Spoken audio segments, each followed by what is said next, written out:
ബാംഗ്ലൂരിൽ നിന്ന് കാവടി തുള്ളി പെട്ടി പാക്ക് ചെയ്ത് പെട്ടെന്ന് ഇങ്ങോട്ട് കെട്ടിയെടുത്ത് ഞാൻ ഓണം സെലിബ്രേഷൻ കൂടാനല്ലേ. അപ്പോൾ അതിൻ്റെ ഭാഗമായിട്ടുള്ള ആദ്യത്തെ ഓണം സെലിബ്രേഷൻ ആണ് കേട്ടോ ഇന്ന്. അപ്പോൾ ഇന്നത്തെ സെലിബ്രേഷൻ എന്ന് പറയുന്നത് അമ്മയുടെ ഷോപ്പിലെ സ്റ്റാഫ്സിന് വേണ്ടിയിട്ടായിരുന്നു. അപ്പോൾ എല്ലാ ആൻറ്റിമാരും രാവിലെ തന്നെ എത്തിയിട്ടുണ്ട്. അപ്പോൾ എത്തിക്കഴിയുമ്പോൾ നമ്മളെല്ലാവരും അത്തപ്പൂടാന്ന് വിചാരിച്ചു. അപ്പോൾ അങ്ങനെ പൂക്കളൊക്കെ നമ്മൾ ഇട്ടു. അതിനുശേഷം കുറേ ഫോട്ടോസും കാര്യങ്ങളൊക്കെ എടുത്തു. എല്ലാ വർഷവും നമ്മളൊരു ആഘോഷം ഉണ്ടാവും കേട്ടോ. ഓണത്തിനും ക്രിസ്മസിനും ഒക്കെ അവർക്കൊരു ആഘോഷം ഉണ്ടാവും 2 ദിവസം അവധി കൊടുക്കുന്നതിനൊക്കെ മുന്നേ ആയിട്ട്. അപ്പോൾ ഇത്തവണ വീട്ടിൽ തന്നെ ആയിരുന്നു കേട്ടോ. അപ്പോൾ ചെറിയൊരു അത്തപ്പൂവൊക്കെ കിട്ടും. അതിനുശേഷമുള്ള പരിപാടിയും കാര്യങ്ങളൊക്കെ ഉണ്ടായിരുന്നു. പാട്ടൊക്കെ പാടി എല്ലാവരും കൂടി ഇരുന്ന് അന്താക്ഷരിയൊക്കെ കളിച്ചു. ഇനിയിപ്പോൾ നല്ല വിശപ്പൻ്റെ വിളി വന്നു. നമ്മൾ വിചാരിച്ചു ഭക്ഷണം കഴിച്ചിട്ടാവാം ബാക്കി പരിപാടിയൊന്നും. അതിനിടയ്ക്ക് ഞാൻ എന്നെ പറ്റുന്ന രീതിക്കും അവിടെ ഇവിടെയൊക്കെ കാണിക്കുന്നുണ്ട്. കിട്ടുന്ന അവസരമല്ലേ, ഇരിക്കട്ടെ.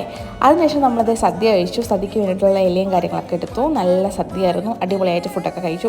ഇനിയിപ്പോൾ സദ്യയുടെ മേളായിരിക്കും. സദ്യ പഴം കൂട്ടാനും ആയിരിക്കുമല്ലോ മെയിൻ സാധനം എന്ന് പറയുന്നത്. അതൊക്കെ കഴിഞ്ഞിട്ട് നമ്മളത് ദംഷറാട്സും കസേര കളിയൊക്കെ കളിച്ചു കേട്ടോ. ഓണത്തിന് കുറച്ച് കളികൾ ഉണ്ടാവുമല്ലോ. എല്ലാ കളികളും നമുക്ക് കളിക്കാൻ പറ്റിയിട്ടുണ്ടായിരുന്നില്ല.